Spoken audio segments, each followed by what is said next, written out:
Now, the majority of us are brought up in a society and community where we're taught to already follow a predetermined set path, to just go to university, get a good paying job, and the higher paying the job, the better, and then become wealthy by saving up money, living a standard life and live happily ever after. Now, we often make the mistake of looking at wealth from just looking at what it is at face value. But believe me, when we take a deep dive into what I'm about to show you, it is truly shocking. Now, for the sake of the argument, we're not going to be including stuff like taxes initially. We're just going to be using average values just to explain the point that I'm going to make to you today.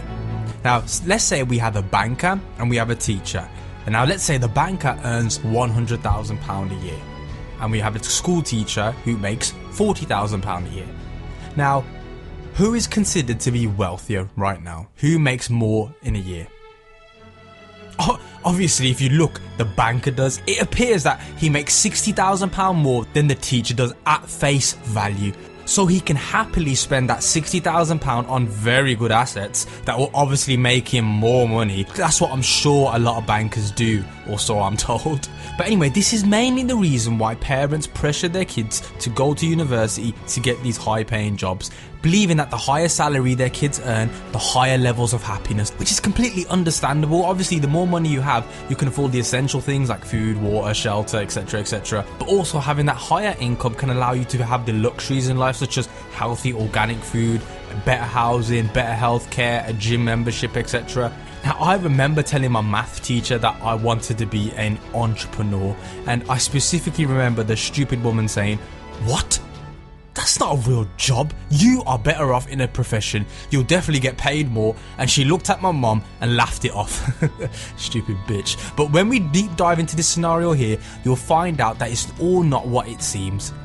Let's say that the banker is working 100 hours a week, which is not uncommon in their line of work. He gets 1 week off per year, so that's a total of him working 5,100 hours a year.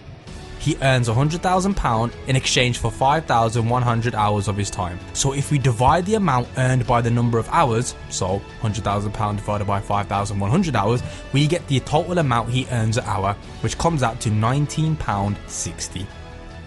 Now let's look at the teacher who works 40 hours a week but has about a third of the year off due to all the school holidays and weekends. So they essentially work 2/3 of the year, which is equal to about 35 weeks. So if we do 35 weeks times 40 hours per week, that's a total they work of 1,400 hours a year.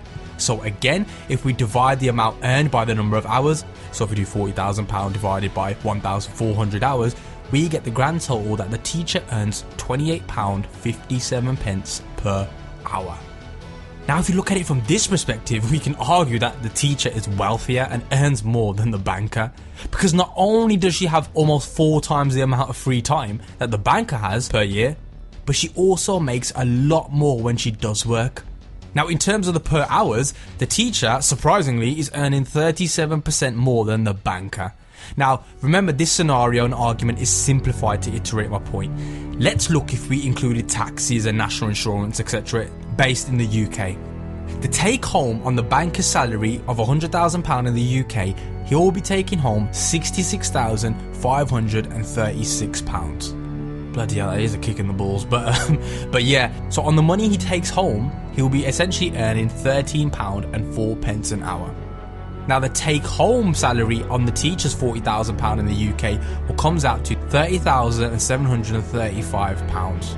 And if we divide that by 1,400 hours they work a year, that comes to the grand total to the teacher earning £21.95 an hour. Now, taking this into consideration, the teacher earns over 50% more than the banker does.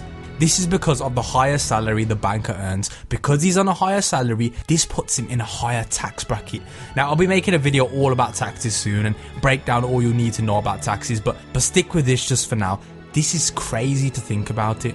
Obviously, the banker is more likely to have more money in his bank account, the actual quantity itself, but even still, in this scenario, the teacher still earns more than he does, if not more when we apply taxes.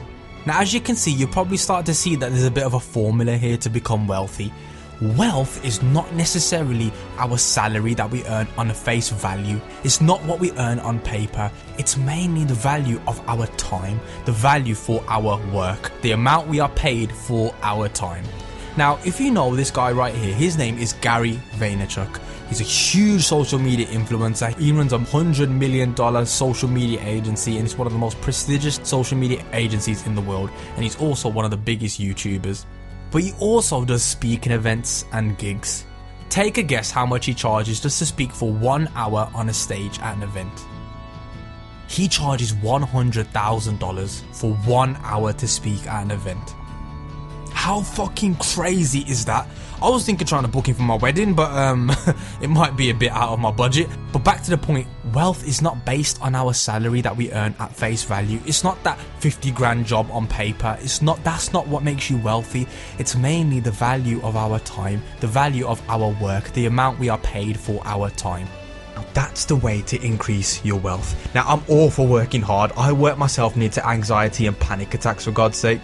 But you also need to work smart. You need to increase your value, the value that you bring to the marketplace. This could be offering an excellent service to the marketplace, offering an outstanding product to the world, offering your skills and expertise and your knowledge to companies. And this is how you increase your wealth. You simply increase the value of your time. And to do this, you've got to offer something of value to the marketplace. It's crazy that Gary Vee charges that enormous amount.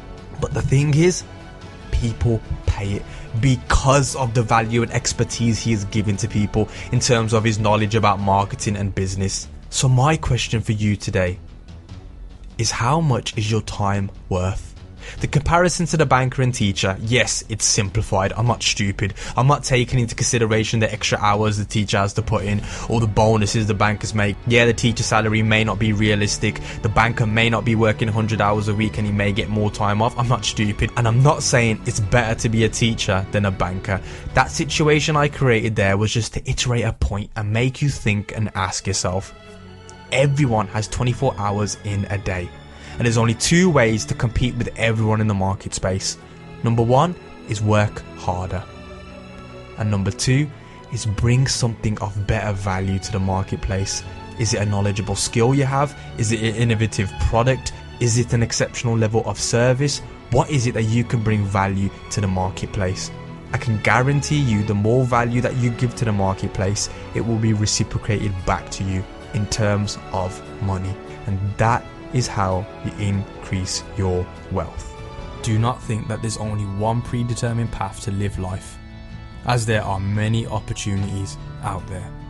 Now, if you don't have a business, let me know in the comment box and tell me what ideas you kind of have in your head. And let me know what you would do with your free time. What is your passion? Is it traveling? Is it buying clothes? Is it having sex? Whatever is your passion and hobby, just let me know and put it in the comment box and I'll be sure to respond to you guys. Again, if this is your first time viewing the Golden Knowledge channel, welcome to the channel and we really appreciate your support. If you do like this channel, give us a thumbs up. We are aiming to produce 2 videos at least every single week, so make sure you subscribe to ensure that you don't miss out on any golden knowledge. I'll see you soon.